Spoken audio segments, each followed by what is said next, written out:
Welcome in episode 47 of Uncaged Sports Talk. As we enter this episode, some history was just made as Bronny James will be playing with his father, LeBron James. They will be the first ever father-son duo in NBA history. From not even just being on the same team, just in general, they'll be the first ever father-son duo in NBA history, which is unprecedented. Never happened before, never been done. Bronny James and LeBron James will be the first ever father-son duo in NBA history. Now, I do have a problem with what just happened, though, with Bronny, with how it unplayed. There was Bob Myers, a former general manager, so he has league ties, reported that that Rich Paul was calling other teams. And Rich Paul is a powerful agent. Rich Paul is very powerful. He was calling other teams and letting them know if they draft Bronny, Bronny might go to Australia. That is not right. Forcing your way late in the draft, too. Let the kid get drafted where he wants. Obviously, he wants to play with his dad. Obviously. But let the kid get drafted. Let him actually live on his own. Let him be his own kid. Instead of forcing him somewhere. Just wanted to get that off my chest. It is really cool, though, that they will be the first ever father-son duo in NBA history. It will be a clown show out in LA. LA, city full of stars, but a lot of it's going to be a distraction out there. A huge distraction, especially in LA. I wanted to talk about that as we opened up this episode. Now, some other topics before we get back into some NBA draft talk. We got the Stanley Cup champions have been crowned. Edmonton Oilers came up just small. They were down 3-0 in the series and came all the way back to force a Game 7. I thought they were going to do it.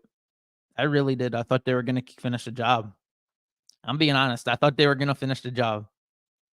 And they came up just short, leading to the Florida Panthers' first Stanley Cup. Hats off to the Florida Panthers bouncing back. Your back's against the wall after you lost 3 straight, forcing a Game 7 on the brink of the wrong side of history. You bounced back in a big way, being able to lift the Stanley Cup. Hats off to the Florida Panthers. I need to shave. Shit that happens in a live episode. I'd do that any episode. I'd get distracted. But back to the topic. The next topic, in staying in hockey, are the Flyers going to be back?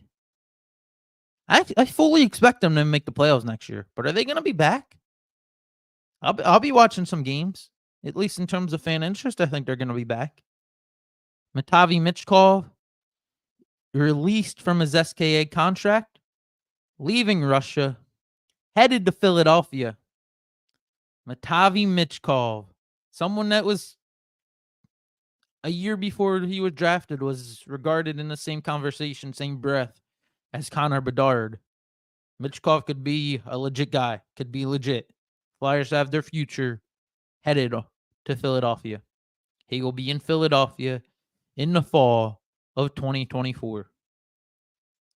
I'm excited to watch Michkov. They finally have a piece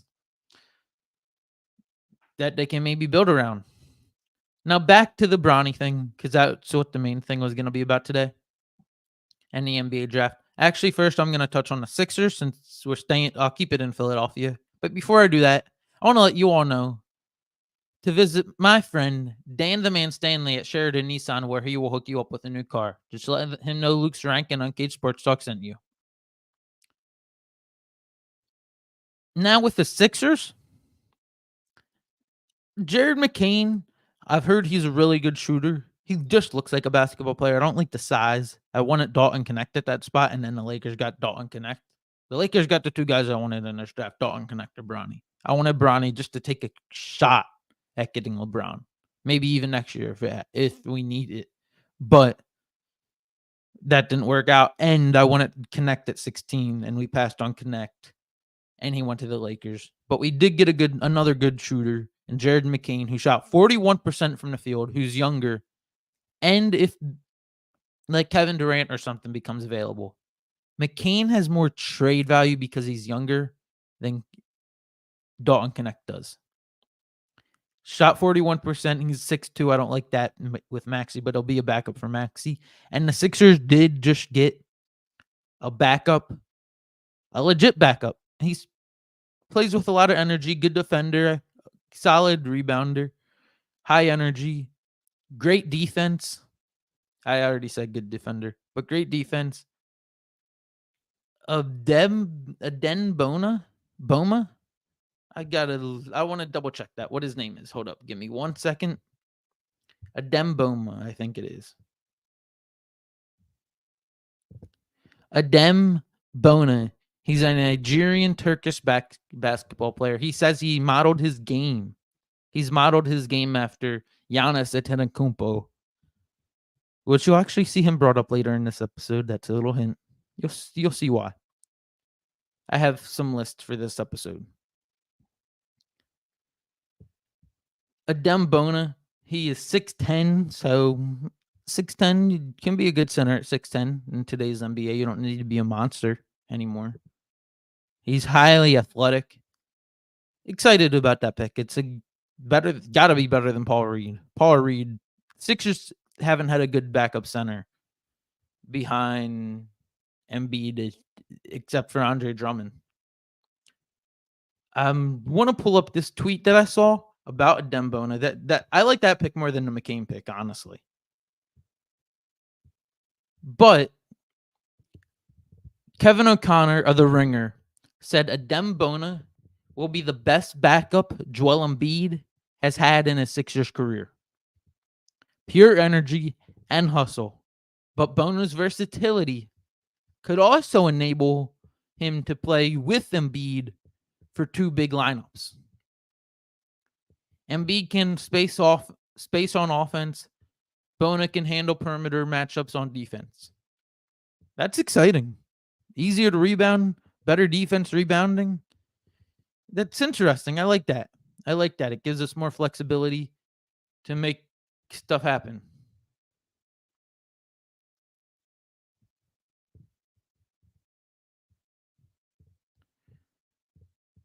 So, yeah, I'm a fan of that pick. I'm a big fan of the Adem Bona pick. I wish we got Connect, but McCain will do. He does shooting's the way to go in today's NBA. And with the Bronny thing, it's obvious now LeBron's going to be staying in Los Angeles with 1,000%. Like, not a question about it. That's just about all I really had with the NBA draft. Like, the NBA draft this year, there was no really hyped up prospects. In the past, you've had guys like Zion Williamson, Victor Wembanyama last year, Chet Holmgren the year before. You've had big names. You've had guys that highly touted coming out. This year, you didn't have any of that. So it wasn't as I've talked about draft. The big name was Bronny James. And Bronny James was selected 55th overall.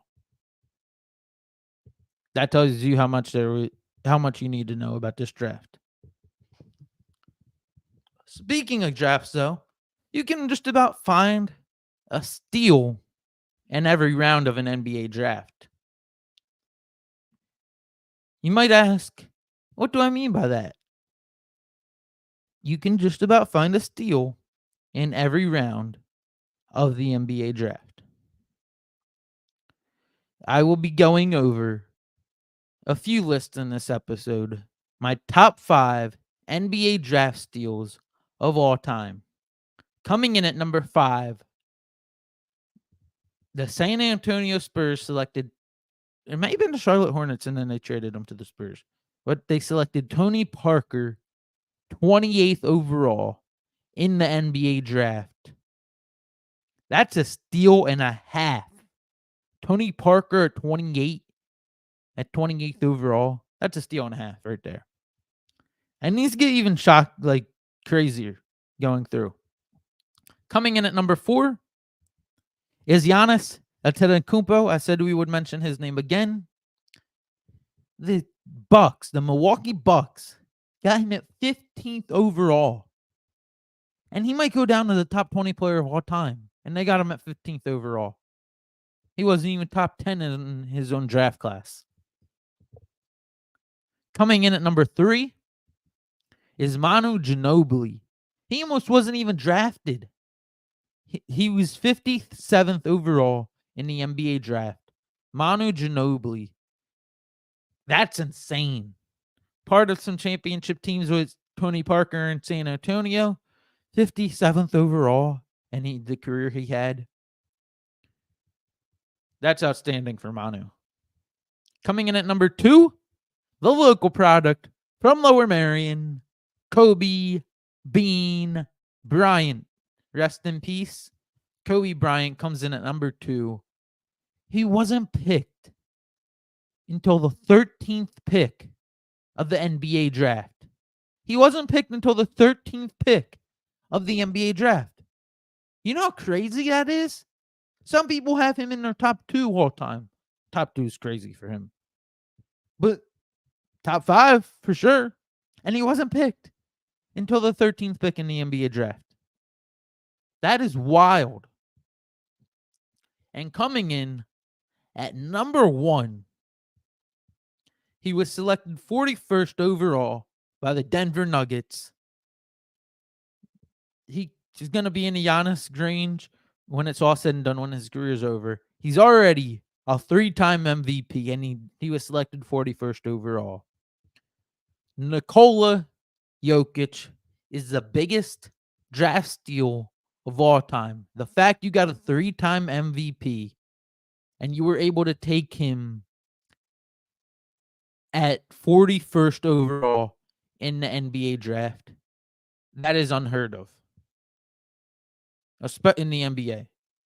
Second rounders in the NFL are a lot more significant, but taking Nikola Jokic at 41st is the equivalent, not the equivalent to it, not exactly, because he's not going to be like the GOAT of basketball, but taking Nikola Jokic at 41st is like the equivalent of Tom Brady in the 6th round.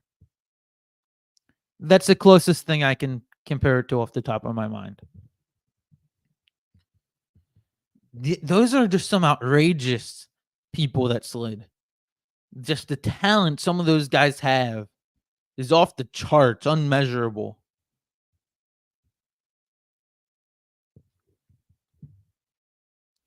Those just insane numbers from those guys. Spots that those guys were selected in. Coming in for my next list on this episode, it'll be the complete and utter opposite. The top 5 NBA draft busts. Coming in at number 5 is Kwame Brown.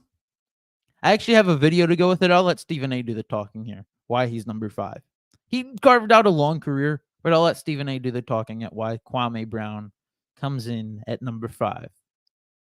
Did LA give up too much to get a guy who has been labeled soft, although he puts up 19-9, which only 11 other guys do?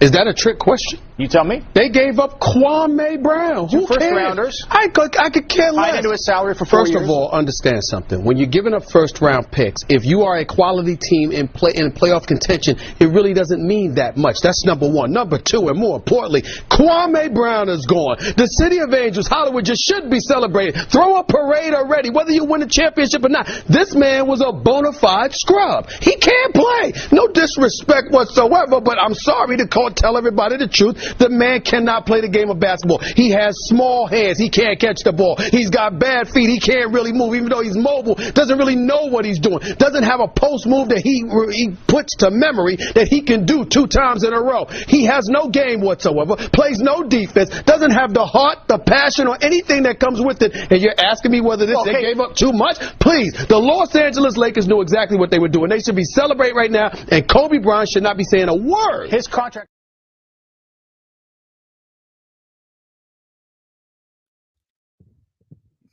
He was a bona fide scrub. Bona fide scrub, in the words of Stephen A. Smith. That tells you all you need to know right there. Coming in at number 4 is Jimmer Fredette. Jimmer Fredette is highly regarded as one of the best college basketball players of all time. He was one of the best college basketball players of all time, one of the most hyped up players of all time, just failed in the NBA. That simple. Tried to make a comeback in 2018-19. He was drafted in 2011, tried to make a comeback in the 18-19 season, and failed then. Jimmer Fredette, one of the biggest NBA busts of all time. Not much more to go in depth with him. Coming in at number 3 is Darko Milicic. The only reason he's not number 2 on this list is because he has a ring. He won an NBA title with the Detroit Pistons in why was I going to say 19? In 2004, I believe. Or no, he was drafted in the 2004-2003 draft with Carmelo Anthony was in that draft. The Detroit Pistons, I think the Pistons won it in 05. But they passed on Carmelo Anthony and took Darko Milicic. It was the same draft with LeBron, Dwayne Wade, Carmelo Anthony. Chris Bosh, I think, was even in that draft.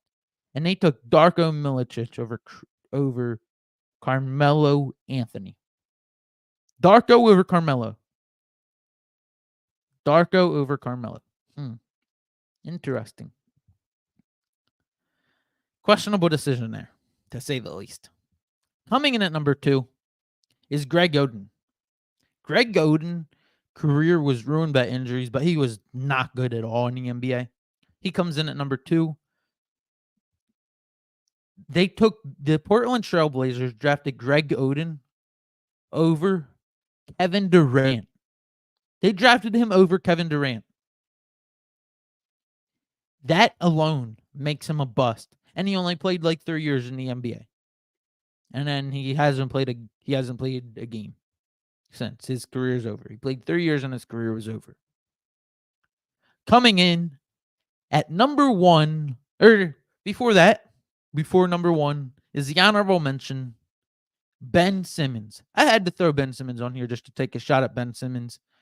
He started off his career good, but he's almost going to be out of the league soon, and he was only drafted 7 years ago? 8 years ago? 2016? He was only drafted 8 years ago, and he's almost out of the league already. He's barely played the last 3 years. Ben Simmons is an honorable mention. Markelle Fultz could have been one too. Wanted someone really recent on there. Ben Simmons or Markelle, it was between for the recent people. But I gave it to Ben Simmons there. And coming in at number 1 all time is Anthony Bennett. He was supposed to be someone to come in with Kyrie and help turn around Cleveland, and he dropped off the face of the earth after like 2 years. I think he's overseas playing somewhere right now. Actually, let's do a little check-in. What is Anthony Bennett doing today in today's world? He's a Canadian basketball power forward. There was actually a Reddit post about him a week ago. It says, can someone give a rundown on why Anthony Bennett was selected first overall? And this was the same draft I think as that Giannis was drafted. But this is what his scouting report was.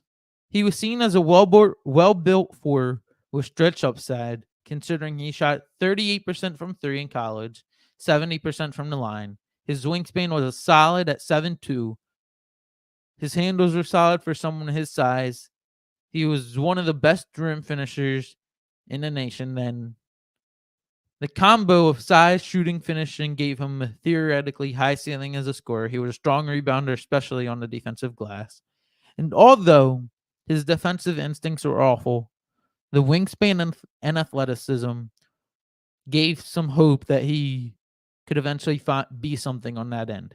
In such a bad draft, he was an interesting upside shot. If everything had gone right, he might have peaked at Detroit Blake Griffin at Detroit's version of Blake Griffin, so not good at all, in my opinion. But unfortunately, this was what the dude said. This wasn't the scouting report. But unfortunately, he was lazy and had no work ethic, which is why he was such a bust. There's some other comments from other people, but he is one of the biggest draft busts in NBA history. Or no, he is the biggest draft bust, and I don't think it's relatively close. He did nothing with his NBA career. Showed no promise whatsoever in the NBA. Now the opposite of the last two lists I did. The complete opposite I'm about to do. Which will be the top 5 number 1 NBA draft picks of all time. The top 5 NBA draft picks of all time. While we're doing this, I'm just checking a little text message. I'm going to pull that up real quick. Not my text message. I'm just pulling up this. All right. So the top 5 NBA draft picks of all time. Now at number 1. Coming in at number 5 is Timmy D. Tim Duncan is a top player all time, top 10 player all time. He was drafted number 1 overall. He comes in at number 5. We've had 3 Spurs on this list. The Spurs are just really good at drafting. Victor Wembanyama was a recent one. We'll see if he pans out. They're really good at drafting. They drafted David Robinson, the Admiral, Tim Duncan, Tony Parker, Manu Ginobili. They've had some really good picks. Coming in at number 4 is Shaquille O'Neal. The Big Diesel is the 4th best number 1 pick in NBA history. Shaquille O'Neal. Can't go wrong with Shaquille O'Neal there. He's one of the best players of all time. Maybe the best big man of all. One of the best big men of all time, for sure. Shaquille O'Neal comes in at number 4 as one of the best and first overall picks of all time. Coming in at number 3 is Magic Johnson. Magic Johnson is the 3rd best number 1 draft pick of all time in NBA history. I just said the same thing basically twice. But forget that. Ignore what I just said. But Magic Johnson comes in at number 3. His clone is number 1. A better version of Magic Johnson is number 1. But Magic Johnson comes in at number 3. Not much to say with him. Coming in at number 2 is Kareem Abdul-Jabbar, otherwise known at the time he was drafted. When the commissioner said his name, Lou Alcindor, I believe it is how you say it. Lou Alcindor. But he was drafted number 2 overall. Kareem Abdul-Jabbar, maybe the 3rd best basketball player of all time. Only reason he's not number 1 is because someone who's debated as number 1, at worst top 2, the most, in my opinion, I don't think he's the best player of all time. Or I think he's the best player of all time, but he doesn't have the greatest achievements. The most naturally gifted NBA player of all time, and I say that wholeheartedly, I believe that. The most naturally gifted NBA player of all time comes in at number 1 as the best number 1 pick in NBA history. Doesn't even need a drum roll, but I'll do one. Drum roll, please. I don't know if you can hear it. I don't know if you can hear that. LeBron James is the best number 1 pick in NBA history, and it is not relatively close. I don't think it's close at all. LeBron James is the best number 1 pick in NBA history. He's the most naturally gifted player in NBA history, which I don't think is close either. Like, if you're building a player from scratch, it is LeBron James. He is a prototypical player you're building from scratch. That'll do it, though, for this episode of Uncaged Sports Talk. Thank you for tuning in. I enjoyed going over those lists. Tune in next week for Uncaged Sports Talk, a 4th of July edition. It'll be probably over next weekend. Remember to like, comment, subscribe on all of our platforms. It is greatly appreciated. Tune in next week on Uncaged Sports Talk.